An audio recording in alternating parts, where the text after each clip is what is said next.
What's up, guys? Sub-Zero here, back for another VOD review. Today, we are doing a YBY1 VOD review. It's been like 2 weeks, I think, since my last YBY1 VOD review. Way too long. Got to get at least up to a weekly basis on this guy because he is such a monster. And this game that he played, this is one of the craziest games of TFT I have seen in all of my years of playing and watching TFT. Certainly the craziest game that I have seen this set. It is an insane idea from YBY1 that is executed well as well, which I mean is it's just how YBY1 is as a player. So I mean, you guys are in for a treat this game. So we start off here with a really early 3 Ixtal. We get the first the Milio, which is the hardest part of it, from the portal here. So we get an early 3 Ixtal, and we get a fantastic. This one is the 4 loss one. So 150 stacks for 4 loss is fantastic here. So it's a great start for YBY1. And yeah, someone in his lobby is actually pinging him because I mean I would ping him too. This is an insane start. Literally 3 Ixtal before anything else, and the Giga Econ opener here. He holds on to Bilge, but I don't think he cares too much about it. Sees hard bargain here, and that is an insta-take from YBY1, of course, because any augment that's going to give you extra HP in a spot where you already want to play Lost Streak with Ixtal is fantastic, obviously. So I will say the start of the game, pretty straightforward. Nothing too crazy here. We are going to play for Lost Streak with hard bargain. Do have to ensure that we lose these fights. So just going to make sure. And he actually does see, yeah, there's another player here with the Ixtal here, though. I think this is like, what is this? Have an Ixtal champion do 2,000 damage, it looks like, and they have a Nico too. So this is fine for us. No fear of like us losing our Lost Streak to them. They're going to beat us, so all good. So that's all in good. It's chill here. This is just our start here, and I mean, honestly, for the next few fights, we're obviously making gold here. Thinking about what we want to play, the standard line to play from Ixtal, when you have a spot like this where you are pretty confident about getting to Brock, and I would be pretty confident about getting to Brock here with this start. Is Invoker Ixtal. You usually play like the 4 Invokers. You can play Koboko and have that kind of bridge the gap to other good stuff. You can play around Freljord oftentimes as well there, just because, if you're going to put the effort to get that far into, stuff like Lissandra, then you might as well be playing Freljord. It's a very easy line to play. We will see, I imagine, us roll down here for the Bard.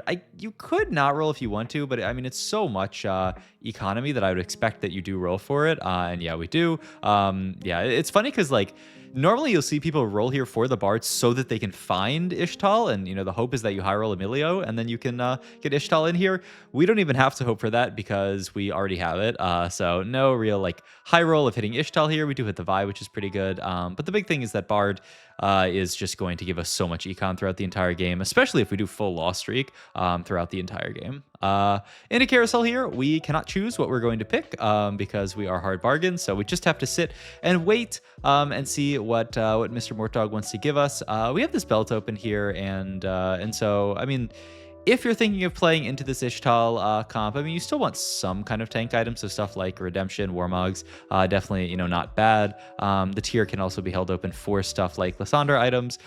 So I think, either way, we'll wait and see. There's no rush for us to slam any items at this point because we are just on a Lost Streak, and maybe if we slam an item, we can kill an extra 1 unit, but it's not really worth it, especially prior to Krugs, when we can get some extra information about what our items are going to look like here. So yeah, we take our first 4 loss here, get 150 Sun Shards here, and we're going into our next Ixtal here. So let's take another look at our Ixtal shops, and I will translate this, guys, for you because I am fluent in Vietnamese. This is another one. This is lose 3 fights in a row, which is really the best one you can get. This 15 one, actually, I did put these in my other. So what is this one actually? Oh, it's reroll the shop 15 times, which I mean, it's honestly not that bad, but 3 losses is a lot easier than the reroll the shop 15 times. We're not going to be really rolling that much, even with the Bard rerolls this round. Maybe we cash this out and then the next one is a reroll one. But for now, this is the one that we want to take. Just take another 3 losses very, very easily. And we will. So going to continue to Lost Streak here. Once again, I think the default in this spot would be that you're going to play into Lissandra. But the game gets a little bit interesting with our 3-2 augment. I'll say we throw in the Piltover here, take the Electrical Overload because it's just, I mean, a great upgrade no matter what you're playing, and will help us potentially kill some units here, which is the goal at this point, right? Kill as many without obviously winning fights. It is, you definitely in spots like this want to lean much more towards like the, you know, like if there's a world where you could say, I'm gonna like have a very, very close win here, you would very often not take that because you don't want to win, right? Saving like 3 HP and killing an extra 3 units is not worth accidentally winning a fight. So, you know, this is just something to think about when you're playing Lost Streak like this, is you really want to be very, very careful about fielding, you know, strongest board here. Looks like the rest of his lobby is playing pretty strong here, so he's confident enough to play this board. And I mean, obviously this board isn't like crazy. And we even kill, yeah, 2 units. Fantastic here. And go into our 3-2 augment, which is where the game is going to get quite interesting, because yeah, we see, I mean, darken bow here, or darken item here, whatever. Salvage bin here, you know, maybe would have been my pick, but he sees this, it's not actually called Build-A-Bud, but it's the like new school Build-A-Bud maybe, where the next one cost you buy is just 3-star, and YBY1 sees this and he says, wait a second, there's nobody actually playing like Piltover in this entire lobby actually, so we can actually grab this, and the first Caitlyn we see we can grab, have 3-star Caitlyn, and then play Ixtal T-Hex from this spot. It's crazy. I mean, it's a crazy idea, but there's no reason why this shouldn't work. In fact, there's a lot of reasons why this should work. The Ixtal, you know, cash out Brock is going to buy time for the T-Hex. It's also going to, they're both going to kind of like AoE and kill the entire board. So they both work together really, really nicely. There's no reason you have to play Invoker with Ixtal. It's just a comp that it naturally plays into. But really, once you cash out, you can play anything. Next one, this is buy 68 XP, which is actually really nice here because we are quite rich. We haven't spent gold on anything yet this game, so we can easily just pump up 68 XP here up to level 7. And I mean, we still get to make 30 gold here. So no downside to this, and that's another 125 sun shards for us, which is getting us very, very close to that big cash out, getting the 500 for Brock. 550 is the cash out where usually if you're hitting 550, you are just winning the game, because all the 550 cash outs are just insane, especially the one that has all the dupes in it. So yeah. There's also a Seraphine on Carousel here. The only downside is we have to take a chain, and also the other downside is that I forgot that we have hard bargain again. I feel like I always get tripped up by hard bargain. I take it and like, oh, what am I going to take here? And then I'm like, oh yeah, I can't take anything. So we'd love the, I mean, we do end up actually getting Braum with tier, which is not bad at all here. All right. And then here is the next one, which is really big. So this, this one is a lose 4 player combats, which would, if we lose 4 and cash this, we would win the game. The problem is it's pretty sus to try to lose 4 here. You know, we're going to be taking a lot of damage with this board, and there's a world where we die after 4 combats with 46 HP. So YBY1's like, that's pretty risky. So he looks at this one, which is just, you know, like Melio 2, which is pretty easy. This one is have an empty bench for 4 rounds, which once again, waiting 4 rounds is kind of a lot here. So I do think the field Melio 2 option is great, but the funny thing about this is it kind of forces us to roll here and pick up Melio 2. So smart from YBY1 to actually roll down here. Does find a Seraphine on the way and finds Melio 2 just in time, so he gets to field it. So really, really close here, but very nice roll down from YBY1. Also, you know, this gave us the opportunity to find a Caitlyn, but we didn't actually find a Caitlyn, so we still just have our 3-2 augment completely unused. But at least we get a bunch more sun shards here, up to 445. So we're getting very close to the big cash outs. And then here is another big one. So leftmost here is have 15 units die. Middle is Ixtal unit blocks 4,000 damage. And then rightmost is alternate win and losing for 4-player combats. I mean, this is just basically impossible.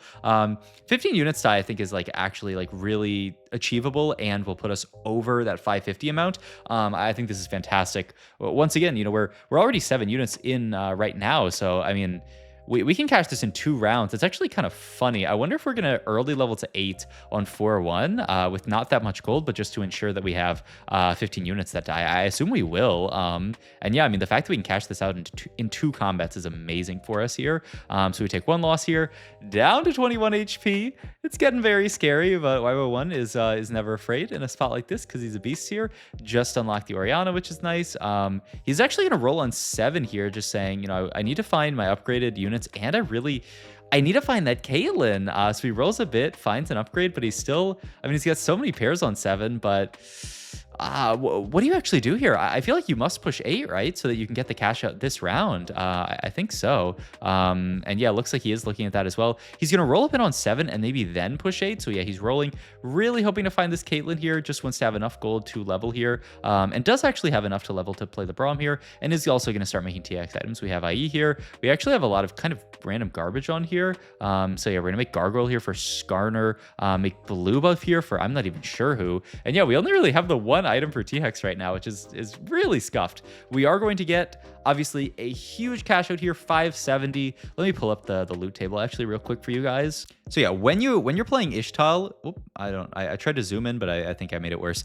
When you're playing Ixtal, this 550 cash out is about the point where you start just winning the game for free. Because this one, Fawn plus double dupe plus 7 little dupes is obviously insane. It gives you a Brock 2 for free. Because obviously if you're at 550, you're cashing out Brock. And then also Radiant TG plus Fawn plus 30 gold is fantastic as well, because then you Radiant TG the Brock. So either one of these essentially just win you the game. 500 is like, noticeably worse. Obviously triple Anvil and gold, or the Fawn plus Anvil. These are fantastic as well. You're never, feeling bad about cash in 500. But 550 is really where you like start to just straight up win the game. So we do cash our Brock and our TK, or our, I don't know what I call him, TK, Skarner here. So we get both of these guys. Last augment here. XP one sounds awful. We kind of need gold here, not XP. Belts doesn't sound that good. I mean, I think combat is great here. I think the Soul's Awakening seems fantastic here because we're going to have a huge Brock in this spot. And so just anything that can augment him is good. So we cash here. We get our Brock. We do get the dupe ones, which, like I said, in my opinion, is just the strongest one. And we are just going to roll down here, try to pick up everything else, but we don't actually find it. And so we blue buff the Brock here for now, actually up to reforge the Gargoyle here. So we wanted the Skarner, but afterwards we actually end up reforging here, and we actually find Glove here, which is really, really nice. I'm quite surprised. YBY1 ends up making a Last Whisper here. I thought for sure this would be either just a Hodge for the Brock to heal, or a Guard Breaker to, allow Brock to have these items into TX later. But I guess the idea is that, Brock hitting the entire board with LW is not bad at all here.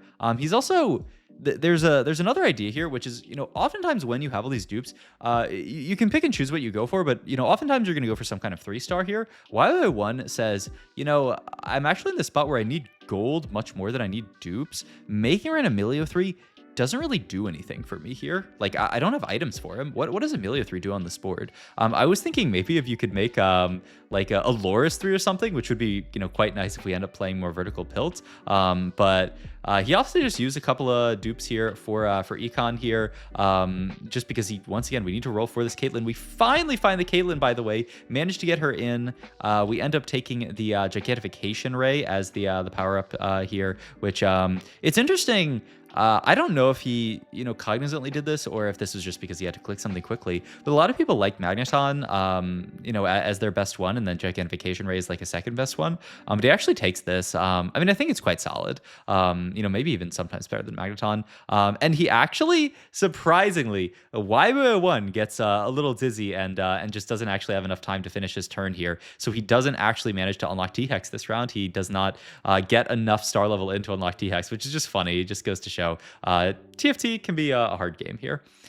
We do use our dupe here to make Vi as well at this point. And now we have T-Hex on the way, and we are about to see just an absolutely disgusting board. Obviously, the Brock 2 usually, enough on its own to be just insanely strong here. But what's better to pair with this giant Brock 2 than a T-Hex, a unit that can also hit the basically the entire board here, just destroy everything. I guess I was looking at Glove here. It's I keep I keep forgetting a hard bargain. Yeah, I mean, glove would be great, but we will just take whatever we can get here. Guess it's going to end up being belt. I mean, that's okay, I guess. I think you'd kind of prefer... I mean, Warmogs isn't even that bad here. Let's see, there's a Skarner 2-1, there's buy 80 XP, this 21, I'm not actually sure which one that was, but I really think at this point, I don't think it's gonna matter that much. We put 6 Piltover in, we do find the mining drill, oh my god, so this is a 6 Piltover plus the Brock, and I mean, these fights, this actually is one of the probably closer fights against this guy who has a pretty strong, they had Vayne 3, right? They almost get our Brock down to a little bit under half HP. We do pick up Skarner 2 here and then just use our last duplicator on just Oriana 2. So yeah, the board is obviously disgusting here. We even found Braum 2 on the way, by the way. It's so crazy. Wow, wait, this is wild. He says items are better on T-Hex here than they are on Brock 2. It's actually quite surprising that he thinks that. But I mean, T-Hex is a pretty broken unit, so I'm not completely blown away. I don't know. That's still surprising to me. T-Hex 1 greater than Brock 2. Brock 2. Yeah, I don't know 100% about that. We pick up a Zir here, and so YBY1's actually going to go for just the Giga cap out here, looking to also cap out with Shurima in the spot. Obviously, you know, we don't have enough HP to cash out anything other than Renekton, but Renekton would be really nice here. So yeah, we drop out of the mining drill, get a, oh my god, an Ornn to play on this board to maybe farm some better stuff here, find Misfortune to play as well. Really, you know, want to find Lucian Senna here, but MF can, you know, fill for now. Does opt to just not even continue playing this guy. Reforges and finds Adaptive Helm plus so many tiers this game, by the way. I guess, okay, we're just going to make a Spirit Facade here. Yeah, so many tank items, but I mean, honestly, it doesn't feel that bad because obviously this... we have enough damage with the Brock plus the T-Hex here. So yeah, I mean, the only question is, can we cap out high enough to win this game? The way to, you know, win with this is to hit stuff like T-Hex 2, hit the multiple T-Hexes you can play on the board. I'm quite surprised he actually dropped out of Mining Drill, but he's actually afraid. Like, the fact that he didn't play Mining Drill here, it just shows that he's like thinking, yeah, I mean, I have quite good odds to win the game just with my current board, so I don't need to take any risk and like accidentally lose with my my Mining Drill setup here. And he's already level 9. He had a lot of extra econ from the fact that, you know, we didn't have to really roll very much this game. We just had to roll for our upgrades on 7, and then like we basically have hit everything from that point. We unlock Renekton here. It's funny he's holding on to it, but not actually playing it yet. I mean, it would go in over the Fiddle, I guess, but you don't want to cut Fiddle. Yeah, I think this is the guy. So this is the other Ixtal player, which is the guy. This is the reason why we are a little bit stressed out, right? Because that guy actually managed to cash out a Brock as well. A Brock 2, made a Milio 3 because it looks like he probably got the dupes as well. So we actually do need to outcap that guy if we want to win the game. We need to find stuff like TX2. We need to find Lucian and Senna. I would be looking at more damage items, I would think, in this spot here. I mean, Hodge on Fiddle doesn't sound bad. I'm sorry. Oh, please don't give us Bilgewater Emblem. Oh no, we get Bilgewater Emblem. That's so sad, actually. All right, roll down here, find a Shiv. I don't know that she's really gonna fit on the board. Finally find Lucian Senna here, which will come in here. Roll down, find Azir 2, which I guess we'll end up playing on this board. Doesn't seem amazing, but I mean, it's an upgrade's an upgrade. And I really, honestly, I just want to see the matchup of us versus the other Ixtal player. That is like the matchup that I'm really looking for, because I mean, I'm pretty sure everyone else we easily clear, but the other Ixtal guy actually a little bit scary. Somebody who like maybe there's actually a world where we could potentially lose to them. Top 4 locked in, so at least we have that going for us, but we are still just gonna be rolling, trying to pick up our T-Hex here, find Lucian Senna pair here, so probably have to lock for that. It's a really big upgrade on this board. And another player FF. So many people are just like, you know what, there's no reason to play this lobby out. Like, these guys are just winning the lobby, and I mean, there's nothing that I can do about it, which, I mean, fair enough, honestly. Especially, I think that 4th place player, I mean, they probably were there's one of those boards where you just like barely coast into a 4th, and you're like, you know what, okay, I'll take my 4th and get out. Like, there's no chance I'll do anything better than a 4th this game. And hey, that's TFT. Sometimes you have to play for a 4th. But all right, we can still look at finishing T-Hex items here, because like I'd really like to get like LW at least off of T-Hex, maybe even the blue buff gone as well. These are not really like BIS T-Hex items. We do pick up Fiddle 2, my god. Oh, and we find guard. I mean, it must be guard breaker, right? And then move. I would move LW. Wait, where did that DB come from? Oh, he took DB over guard. Interesting. And so yeah, and he actually opts to move blue buff up to the Brock here just to get Brock casting. Okay, I kind of like this build a lot. All right, who is going to win between the two Brock boards? Looks like it's the one that has the T-Hex on it. Oh my god, it's actually not even close here. We win this fight, and I think that was the finale of the game, because I do not think this other board can beat us at all here. Actually, yeah, this itemization looks really, really nice. Just the blue buff onto the Brock, get the Brock kind of insta-casting, CCing the entire board, and then, you know, the T-Hex just gets to clear everybody else. And the LW on the T-Hex isn't even bad. It's crit with the IE. All right. I mean, you would be afraid about Set flipping the board, but I mean, I think the board might be dead before Set finishes his push-ups. Okay, he does get a few push-ups in, but not even, I mean, it's obviously not close. So, I mean, congratulations to YBY1. This is just a really, really fun game. Just an absolutely crazy idea. One thing you can look out for if you do end up in a spot where you have that that new augment. It's not called, I want to call it Build-A-Bud, but that's the old one. But it's, you know, gold Build-A-Bud kind of, except you get to build your own bud. Build-A-Pal. I don't think it's called that. But yeah, I mean, something you can look for if you're in. I mean, you don't even have to obviously play this like weird Ixtal into it line. You can just, you know, build a pal into Caitlyn into playing this like you did here. But obviously the Brock T-Hex combo is too cool to pass up on. So, hope you guys enjoyed this video. If you did, please like, comment, and subscribe. Check out my Twitch and Metafile links down below, and I'll see you guys in the next video. Thanks for watching, as always.